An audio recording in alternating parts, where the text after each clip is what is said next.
So this clip is sped up. I will be doing my Q&A tonight, probably posting it tonight or tomorrow. I do want to do a morning and nighttime feeding routine with these two if you guys are interested in that. And working on Kimani with her food issues. And if you're wondering what that is, I can do a video on that. So the first thing I do is I go out and flog her with the whip, see if she's really spooky, if she's feeling in the mood to kick, because it was raining, so sorry about the angle. I had to get my phone to where it was dry.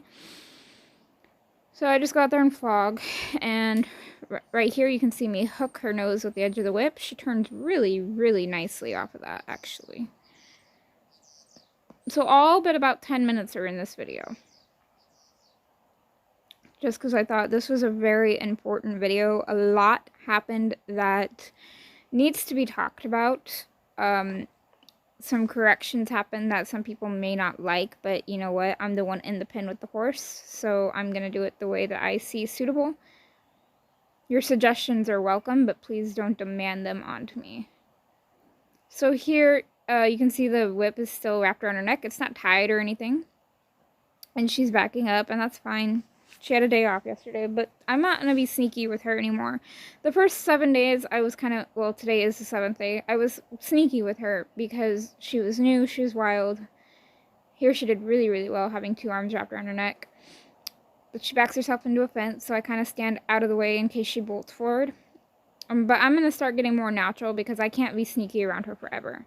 In the beginning, when they're kind of wild and nervous, I want them to trust me, so I'll go a little quieter. So there she put her face in mine, and I will correct that later on in the video. You guys will see that. So here I'm just getting my gloves on. Boog, you need to stop. It's not even dinner time. It's a good thing for me to come out here and sit while I'm editing because they think it's dinner time, and they both get so pissed that I'm not feeding them right now, and it's like 2 hours from dinner time. So, she's leading pretty nicely here for a horse that's only had a halter on 3 times. And she's getting comfortable. She's starting to lay outside, whereas a couple days ago she was only laying inside. You can see she's kind of hesitating a little bit, but you know what? You know, she's leading pretty good. So, I'm not going to complain. Here I pet her face. I don't know, good job. And she seems to really, really like that.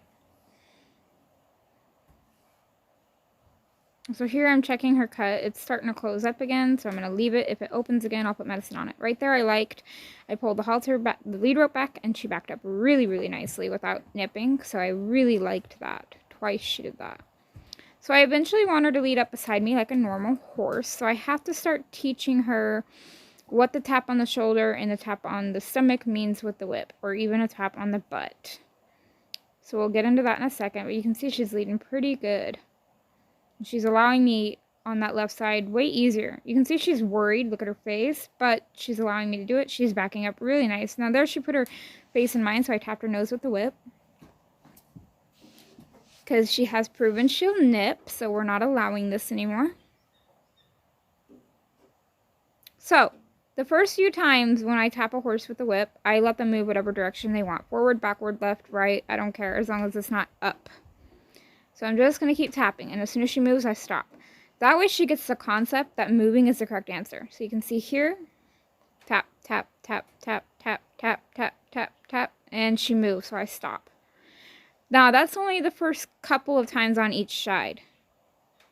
Maybe the first 3 times on each side that I will allow her to move any direction. After that, it has to be sideways in the opposite direction or forward.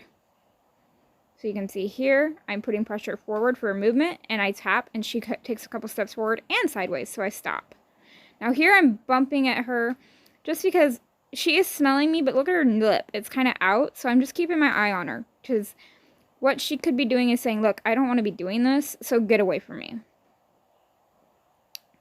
So here, I'm just tapping, and there she moved forward, but she drags me. So good thing I got my gloves on, and I use my fence right here for my advantage. If she wants to drag through and drag through and drag through, I'm going to hook that rope on anything that I can and then pop her nose to get her to face me, which she did pretty nicely. So here I'm tapping. She's like, I wonder if I back up. Nope. Up. I go forward, and then it stops. So this way, in maybe a few days or so, it'll be easier to teach her to kind of, if I walk beside her, to tap her, and she'll understand to come forward off of that, rather than dragging her or anything like that. And I can also keep an eye and see, is she nipping at the stick? Is she biting at me? So here I'm teaching her to back up without getting so close. I'm just jerking that rope and then tapping her chest. So here I'm rubbing on her, and here's where I kind of have to get after her. See how she's putting her face in mine? See how I put my hand up and she still keeps doing it? So I take the whip and I tap her on behind the ear, on the cheek, or on the side of her face. And then if she's still not keeping her face out of mine, I'll kind of go at her eye right underneath it so that she doesn't want to put her face towards the stick. Now the reason I'm doing this, she has proven, I've said it a couple of times already in this video, that she will nip. So I don't want her face in mine if she's going to show me she's going to nip. So here I'm just tapping, and I keep tapping until she goes forward. So like I said, each time I'm going to do a little bit different. First few times she can go any direction. Second couple times she can go sideways. Third couple times she should just go straight off of it. So I'm going to ask different, and each time it's going to be a different answer, and she's going to have to work through the problem. See how I'm tapping where that cheek piece is, and she's not moving her face the other way? There, she moved her face the other way. She thought about swaying her hip on me, and she didn't, so I release all pressure. I want her to know, when I put that stick up, you get your face out of mine.